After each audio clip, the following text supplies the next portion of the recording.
Let me tell you something that nobody wants you to hear. Most people quit 5 minutes before their life changes. Not because they're lazy, not because they're stupid, but because nothing was working for them. That means that they had no results, they had no applause, they had no validation. All they got, despite how hard they worked, despite how much energy they put in, was silence. And silence makes you feel like you are insane. Silence makes you feel like you are wasting your life. Silence makes you feel like maybe you were never special to begin with. And that feeling can be absolutely devastating. But the uncomfortable truth is that silence is the price of becoming somebody dangerous. If you are in a season where you are working, you are pushing, you are showing up, and nothing is happening for you, good. Very, very good. Because you are exactly where transformation happens. Stay with me.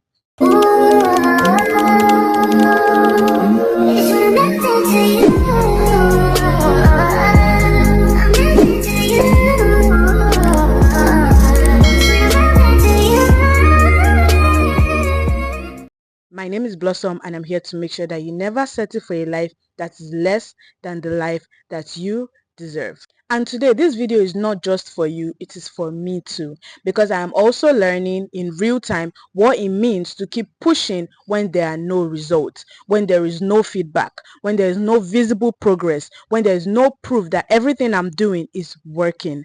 Just faith, discipline, and a vision that refuses to die is all I am working on, is all I keep pushing on, I keep moving forward with.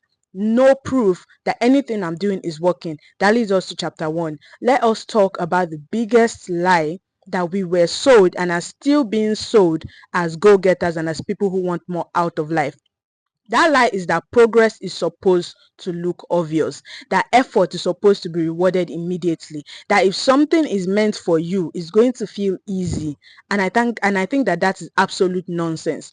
Every successful person you admire, every single one of them went through a phase where they looked delusional.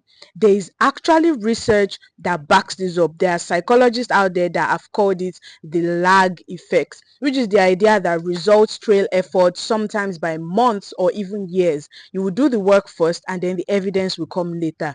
This is where most people collapse, because working with no result messes with your identity. It makes you question your intelligence, it makes you question your worth, it makes you question your calling on this earth, especially if you are somebody, a young woman, for instance, and you've been taught that if something isn't validating you quickly, you should abandon it. And that thinking is absolutely wrong.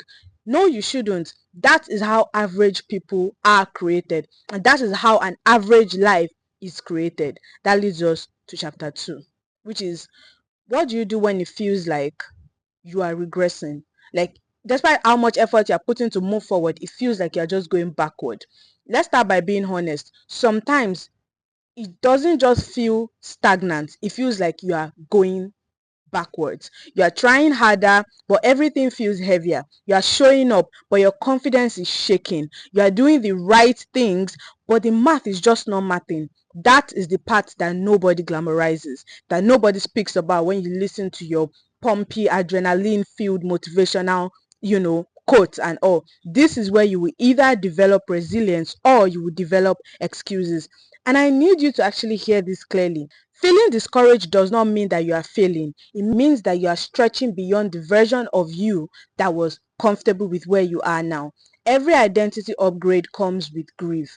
It means that you are shedding who you were. And of course, it's going to hurt because this is somebody you used to be and you are used to. But quitting here is not self-care. It is actually you betraying yourself. It is the highest form of self-betrayal.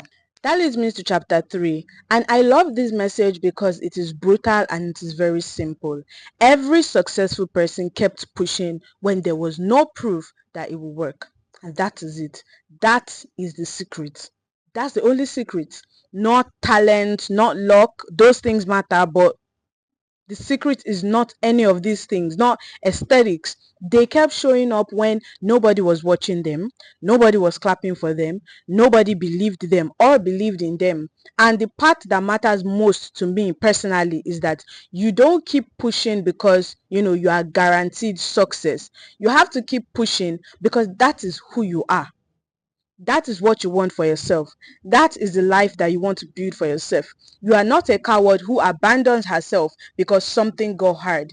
You are not someone who gives up on her own vision because it didn't come quickly. You're not that kind of person. You are better. You have resilience. You have built yourself to this level. You know what you want and you're going to go for it with all of your heart. If you know what you want, you really know what you want, then it deserves your time, your energy, your sweat, and your consistency.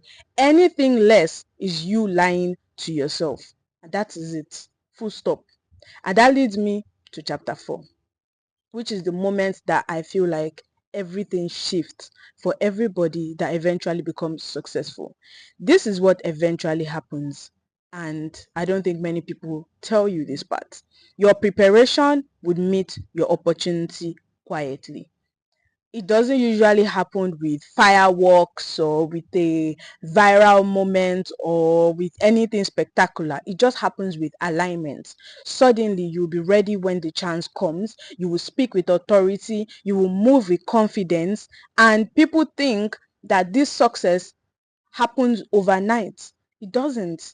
It doesn't happen overnight. It was the night that you cried and you still showed up for yourself, the days that you doubted yourself and you still work, the weeks that you saw nothing and you still pushed, despite the fact that there was literally no proof around you of the success that you so badly want. And that is what separates people who dream from people who become. That is literally it. So let's go to the final chapter, which is how to apply everything I've said into becoming the highest and the best version of yourself. How do you take everything I've said into a step-by-step process and apply it into your life so that you can become this person? Let's make this very practical.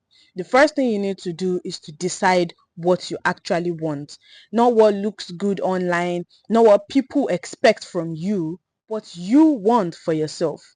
Clarity is what will fuel your endurance. When things get hard, the fact that you wanted this is what will push you forward. The second thing is to detach effort from immediate results. Your job is not to see results. Your job is to show up daily. The third thing is to create non-negotiables even on bad days. 20% still counts because consistency will always beat intensity. The fourth thing is to stop romanticizing quitting. Walking away doesn't make you healed. Sometimes it just makes you unfinished. And the fifth thing is to keep pushing, especially when it is quiet. Silence is not a rejection. It is simply an incubation period for you, an incubation period for the success that you want. If you are watching this and you feel tired, you feel unseen, you feel frustrated, I need you to actually breathe, because you are not behind, you are not stupid, you are not wasting your time, you are becoming. And as long as you keep pushing, even when there are no results, you are still in the game and you will eventually win. Don't stop now, because your future self is literally begging you on their knees not to, because they know what the future holds when you keep pushing. So keep pushing. Thank you so much for watching. Bye.